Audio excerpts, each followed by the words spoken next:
প্রিয় দেশবাসী, আপনারা দেখেছেন কালকে একজন বিএনপির প্রার্থী কিভাবে দিনে দুপুরে বলে বেড়ায় যে তাদের যে ক্যান্ডিডেটগুলো ছিল তাদেরকে 3-4 দফা ভেরিফিকেশনের মাধ্যমে তাদের প্রার্থীগুলো বাছাই করা হয়েছে। কি ভেরিফিকেশনের মাধ্যমে বাছাই করা হয়েছে?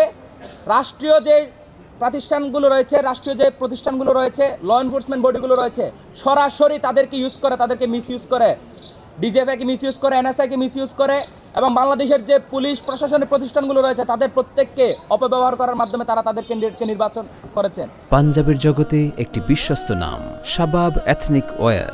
কিন্তু দুঃখজনক হলো সত্য, এত 3 লেভেল 4 লেভেল 5 লেভেলের ভেরিফিকেশন প্রসেসের পরও তারা এমন কিছু ঋণখেলাপি, নৈতিকতা বিবর্জিতহীন এবং এমন কিছু দ্বৈত নাগরিককে তারা নির্বাচনের সুযোগ করে দিয়েছেন, যারা এই দেশকে, এই জনগণকে, এই জনপদকে কখনো ওন করে নাই, কখনো এই জনগণের মানুষ, এই জনপদের মানুষকে, এই ভূখণ্ডের মানুষকে কখনো প্রতিনিধিত্ব করার কোনো আগ্রহ কখনো দেখান নাই। যারা শুধুমাত্র নির্বাচনের জন্য বাংলাদেশে আসেন, নির্বাচন শেষে আবারও ফ্লাইট ধরে বিদেশে চলে যান।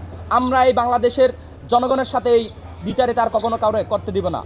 আমরা জাতীয় ছাত্রশক্তি ঢাকা বিশ্ববিদ্যালয় সবাইকে হুঁশিয়ারি দিতে চাই, এবং যারা নির্বাচন পরিচালনা করছেন নির্বাচন কমিশনকে সবাইকে সতর্ক করতে চাই, এইবারের নির্বাচন যদি গত 3টা নির্বাচনের মতো করে প্রহসনের নির্বাচন আয়োজনের চেষ্টা করা হয়, যদি এবারের নির্বাচন সে নির্বাচনী তাহাজ্জুদের মাধ্যমে ব্যালট বাক্স চুরি করার কোনো পায়তারা করা হয়, ঢাকা বিশ্ববিদ্যালয় ছাত্রশক্তি না, শুধুমাত্র দেশের প্রতিটি পরিবর্তনের লক্ষ্যে যারা গণঅভ্যুত্থানে পার্টিসিপেট করেছে, যারা সংস্কার মনা, যারা এই দেশের জনগণ, যারা গণতন্ত্রের জন্য লড়াই করেছে, তারা প্রত্যেকে এই ব্যালট বাক্স চোরদেরকে প্রতিহত করবে বলে আমরা বিশ্বাস করি।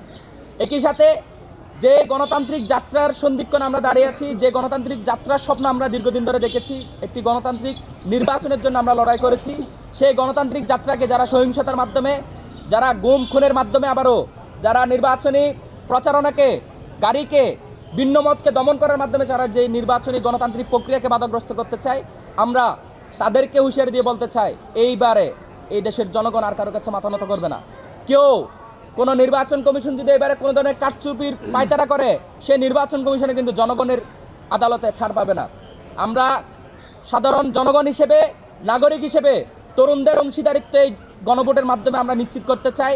বাংলাদেশ বিনির্মাণের প্রশ্নে আমরা দলমত নির্বিশেষে সবাইকে ঐক্যবদ্ধ থাকার, আপোষহীন থাকার আহ্বান জানাই।